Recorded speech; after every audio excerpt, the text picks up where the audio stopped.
In this video I show you how I fixed the steam iron. How I fixed our steam iron. It's a regular Philips SteamGlide steam iron, and it wasn't starting.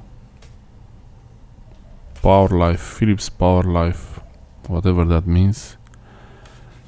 85 grams, I guess 2000 watts. It's the power, the total power of the steam, the iron foot. Philips SteamGlide, it's the foot, the iron foot, the thing that actually irons your clothes. A regular steam iron, nothing really special about it. It has a thermostat, bit of connections, steam option, a water reservoir, and the heating element for the steam, the ironing foot. Problem with this thing is that it wasn't starting. There was a bit of a water overflow on the reservoir. Too much water went in, and after a while it wasn't starting at all, like it's unplugged. So I thought, okay, before throwing it away, maybe there is something with the resistor. It could be also a thermal fuse. I had a few thermal fuses, so I thought I'll try to check the thermal fuse. Here I had a bit of a problem here. Actually, this thing, I didn't put it back the right way. I still have to open it again and put it back. Small detail. I can tell you I was able to fix it eventually, and it wasn't what I thought. I thought it was a thermal fuse inside or some kind of connection problem, but it was something else. Interesting. Okay, this is not an instructional video. You should not follow this. This is not a how-to video. I'm only showing you how I did it. This is high voltage electricity, so be very careful. Do not try this at home. This is just for your entertainment and to see how I was able to fix it. And if you want to see how the inside of a steam iron looks like.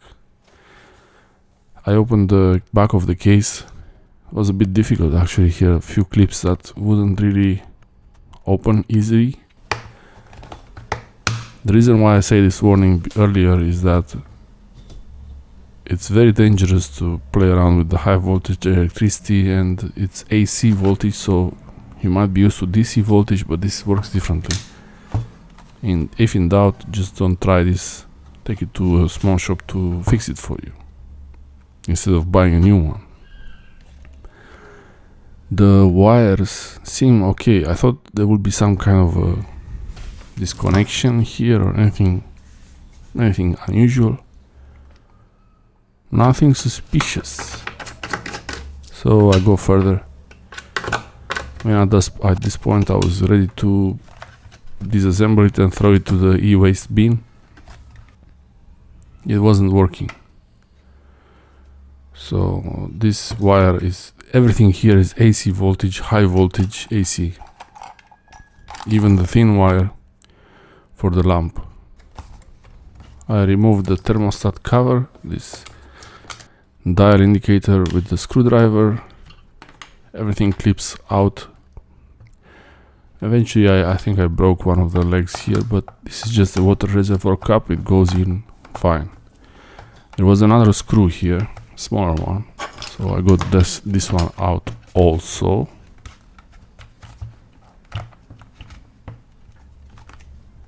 And here at the back there is a bit of a clip. I press it and then I lift, and if you do this you would see inside how it looks like. Then trying not to damage it too much. It came out eventually. Yeah, I was trying to not to lose the buttons for the steam and the sprinkler, the water sprinkler. There's one more screw underneath. Yeah, screws everywhere. So I'll remove this one also. The small one on the top no need to remove that. It's connected to the water reservoir. There is no crack in the water reservoir. That would be the first thing to check. If there is a crack, that could also be fixed with a soldering iron to melt the plastic to make it join, or just glue. Yeah, that's how it looks like below. There's a P there, like past. Does it mean past, like it was okay? I guess so. Yeah, the steam iron worked so far great. I mean, I almost never used it, so now we do use it, so it's still working. And this is the steam iron, the active element part. That's the thermostat adjuster, and the wires are connected directly to the foot, and they have some kind of a, first I thought it's spider nests or spider eggs. I don't know why I thought it's spider eggs, but it's a bit of some thermal compound. It's actually not thermal compound, it's dielectric grease, I believe, to make the contact good and to isolate the terminals from corrosion. I'm not sure if it's conductive though, I didn't try it, I forgot to try that. But usually that white stuff shouldn't be conductive. It only protects from corrosion. 3 more screws here, more screws, but they are standard screws. No special crazy security screws, just Philips head screws, nothing special. There is an important bit here. If you really try this, you have to map the connections where every wire goes to. So the brown usually is the live, blue is the neutral, green and yellow is the earth. Those come from the plug directly from the wall. High voltage electricity danger.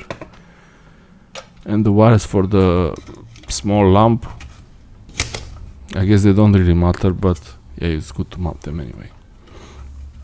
In yours it might be different. These ones I had to press with a screwdriver on some small tab there to be able to release it. Pretty smart system, so they don't come out accidentally. Yeah, this white stuff went everywhere, on the desk, on my hands, everywhere. I didn't really remove it, I didn't try to clean it because I thought it's useful for something. So yeah, the cover of the iron foot comes out, plastic, but I believe it's a special kind of plastic that resists some kind of heat. The whole foot here gets hot, this area, so it has to resist heat. And one interesting thing I noticed, there is a lot of dust here, and it's fine dust, like it's from clothes. We had this many years. That's the thermal resistor there, I believe. The one I had, it looks very different, so I wouldn't really be able to change this. If the thermal resistor was gone, I would just throw it away and buy a new steam iron.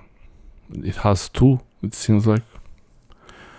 I'm not sure, maybe it's somewhere else, the thermal resistor. Maybe it's really built in inside. I'm gonna clean this cloth, dust, particles, fine clothing particles, cleaning everything there, trying to make it really nice and clean.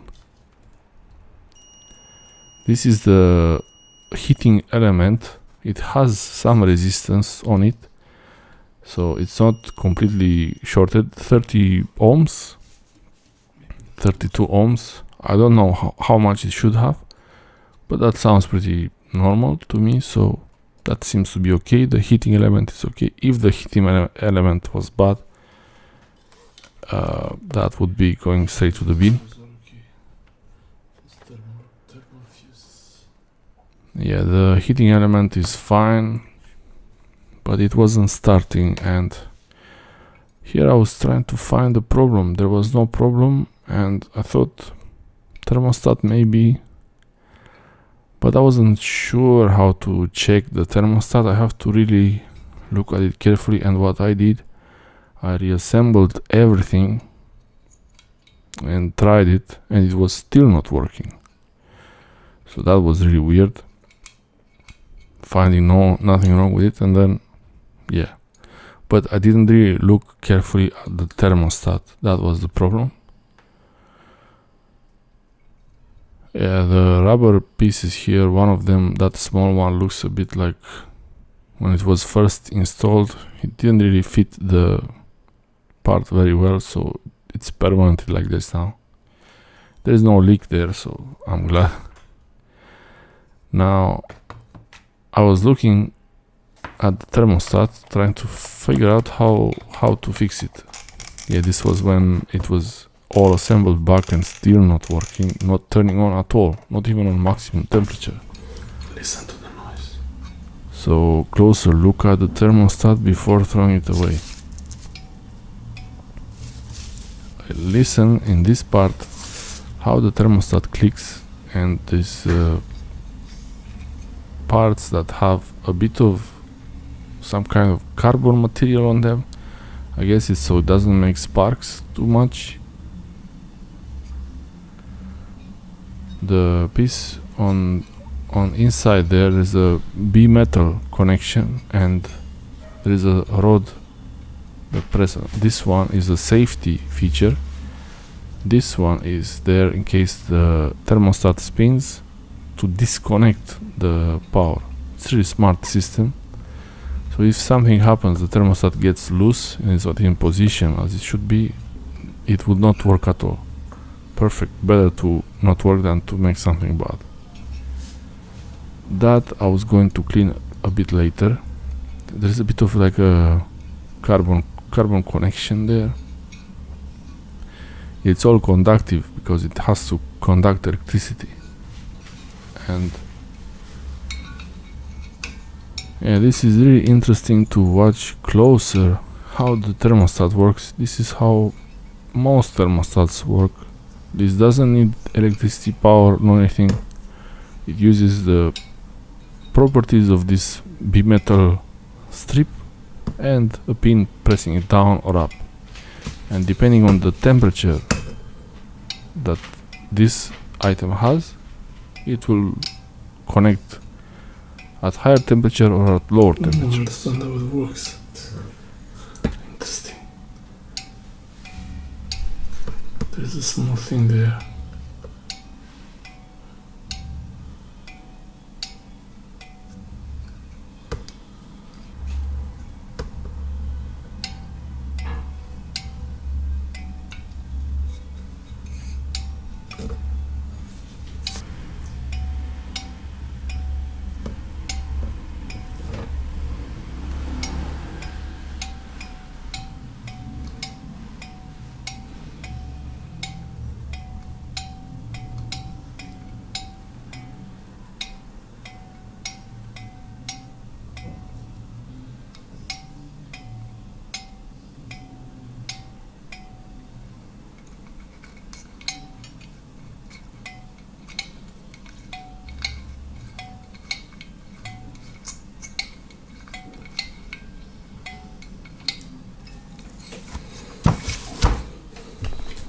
Some bad contact there.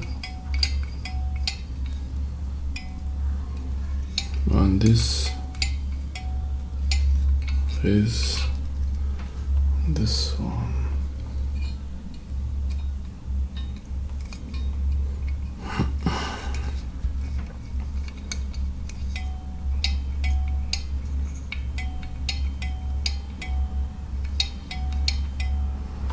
Maybe a bit of alcohol.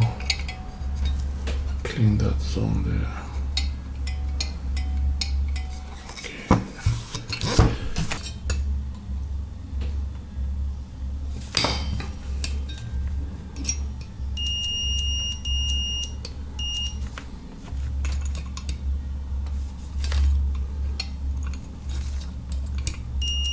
Oh shit, no, it works. Now it's working. I just had to turn it on off a few times.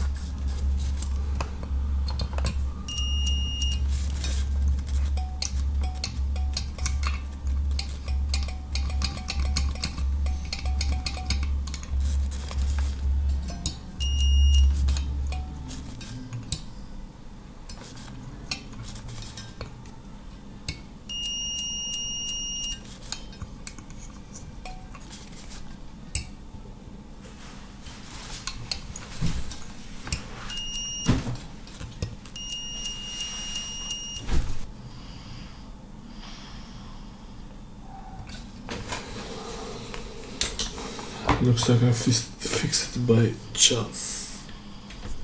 Even though it was working, by just turning it on and off many times, I use isopropyl alcohol here, 99%, to clean the contacts, this every old area around the thermostat, and especially, most important, those pieces that come in contact with each other. The one here, that's the main contact for the thermostat that will turn on and off, and as the strip of B-metal will switch on or off. I also clean the other connection. This is the safety feature, but there is also there has to be a good connection between the parts. Wanted to make sure that I clean it as much as possible, trying even to go between the parts, but if I press it too much, if I force it, it might change the shape of the metal pieces there, and it might, especially here under there, if I bend this piece of metal too much, it will not work at the temperature that it's supposed to. So I tried not to really be too much, like go too much or there. Mostly here I was removing the dust around it. I wanted to make sure there is no piece of dust blocking it. What I think happened, there was water, it went here and it made a bit of steam, something carbonized something on those contacts, and that's why they were not making good contact, but I'm not sure. All I know is before it wasn't working, now it is.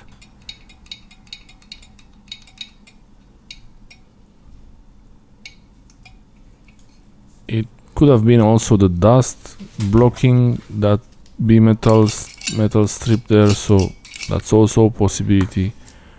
Here I use the screwdriver to remove pieces that broke out from the Q-tip, because I was using isopropyl alcohol on a Q-tip to clean it.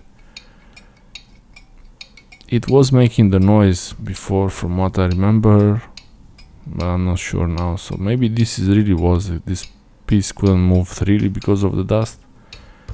It's worth checking, but it is dangerous for sure. Don't do this while the iron is plugged in. Everything should be disconnected from the electricity, from the mains power. And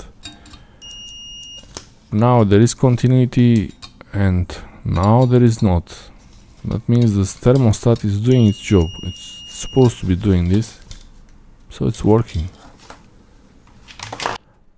Assembly, you really just do it in reverse order, making sure that you don't forget to put any part back. I was trying to arrange this thing, but it didn't really do anything. Also, it's important to arrange that when I did open it, I put the thermostat at the maximum position, and before assembling it was also at the maximum position.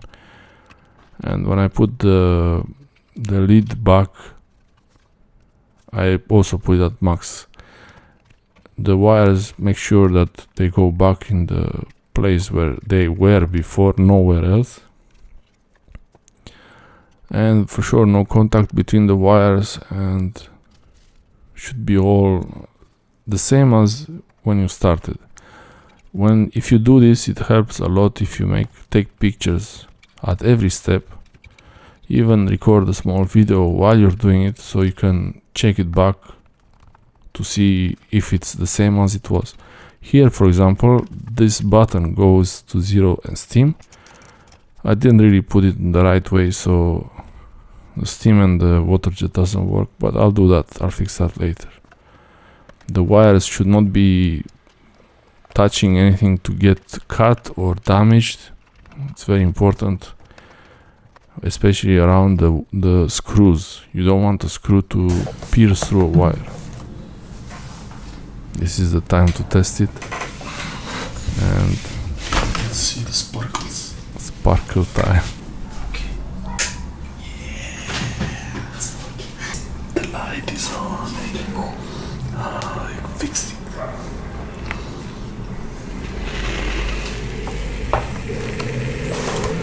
it. Zoom. Steam coming out. Oh yeah. Yeah, it really works, and the thermostat works. I was trying to see if it turns on now because it gets hot. Eventually it will turn off. Off.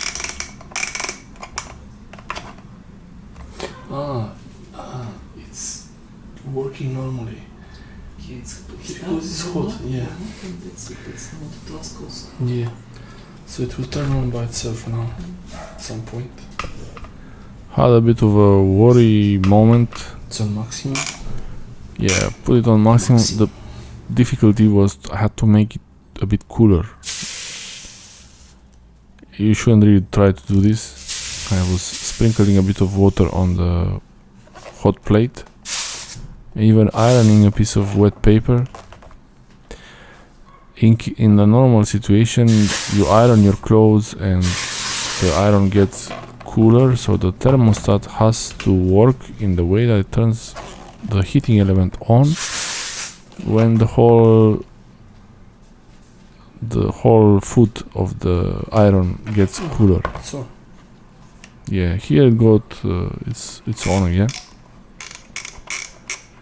and also it should turn on less often when it's set to lower temperature. That thing only presses a little bit more on the bimetal connection there, as you saw earlier. It's really very low tech, but it works really well.